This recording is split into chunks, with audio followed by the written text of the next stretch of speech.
dumping. This has been an amazing November. We might get to a historical amount of snowfall here. Deepvember, or Snowvember as some say. But I hate the term Snowvember. I don't know why. It's just kind of annoying. Like cold snack. Give me a break. Let's see how that greenhouse is doing. Place is buried. Got a shovel, or more so hoe. I've realized it's less work to hoe. Get the widest hoe you can find pretty much is the easier way to move snow than with a shovel or a scoop. Especially if it's wet, and especially if you don't have to move it that far. So this was sown a little late this year, but it's doing all right.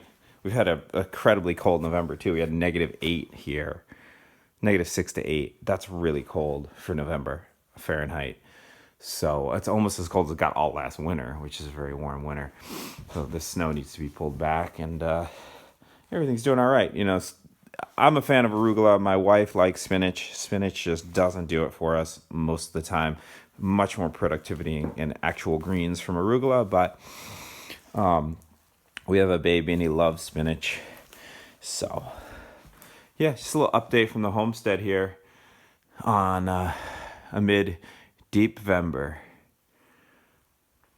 And not really a whole lot else to say. I mean, there's always more we can talk about, but I don't feel like talking much lately. At least not much relatively. But moving snow, that's a big design factor, that's for sure. Places for snow, designing for where the snow's going to go.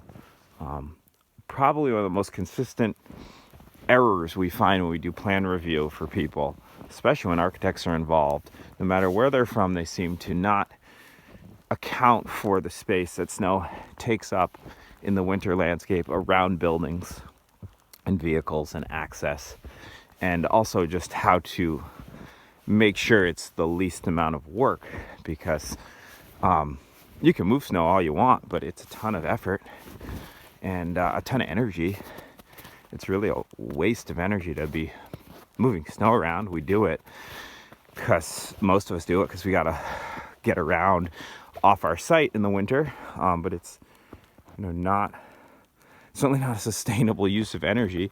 I'm plowing with an ATV here because our tractor's at the other site, and I've been very impressed with it. Actually, I have multiple uses for it. I log with it here. I can get places a tractor can't because it's tiny, and I've been pleasantly surprised by how well it plows. This is 10 inches of heavy snow. Had no problem with it. Chains on each tire, some weight. I think it's a 40-inch or 50-inch plow. Yeah, it does all right. I didn't have a lot of expectations, but I knew I have lots of reasons for it anyways. Moving tools out to the field, getting to the woods really quick. So this is the opposite of a tractor. You know, it's fast, can't haul much, but you can do laps. So for hauling pole wood, it's really handy. I wouldn't think of leaving the woods on our larger site without the better part of a half cord of wood attached to the back of the hitch to the back of the tractor, because I'm crawling along at a slow pace.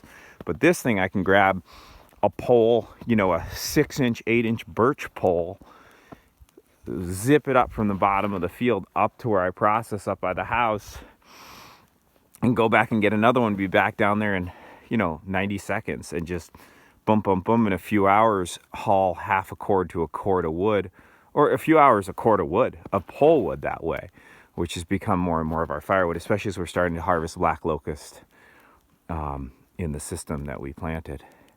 Beautiful time. Hope everyone is enjoying their winter coming in.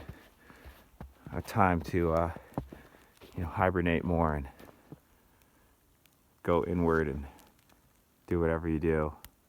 I know this is very northern hemisphere centric. Apologies for that. I know there's plenty of people seeing this who are in the southern hemisphere, where you're coming right into spring, and that's beautiful. One thing I'll point out before signing off, those maples down there are so gorgeous. I think one of those is not too long for this world, but I want to just point out firewood storage. We've got 2 cords put up here, and it takes every bit of this climate to dry it properly if it's put up before June in a sunny spot, fully covered, and you'll have it just dry enough. Now, if it's not sunny, if it's not fully covered, forget it. It's going to take longer. If it's not fully covered, it's not really going to dry, contrary to what people say. I had someone told me not long ago, oh, you know, wood dries just as well uncovered because the sun gets at it better, and the wetting and drying just like draws the moisture out. Bullshit. That's not even remotely true. I actually tested it unintentionally by leaving some cordwood in the back of a very sun-exposed trailer all summer. Stuff hissed at me all winter. Wasn't nearly as dry as the stuff under cover. This is almost a sketchy snow event, by the way, because it's weighing stuff down pretty good. You can see this pear here, the plums there, but I think we'll be fine, even if we get more snow. Hopefully we get a little wind before more snow. Not aesthetically, that wouldn't be nice, but for tree branch survival, that would be nice.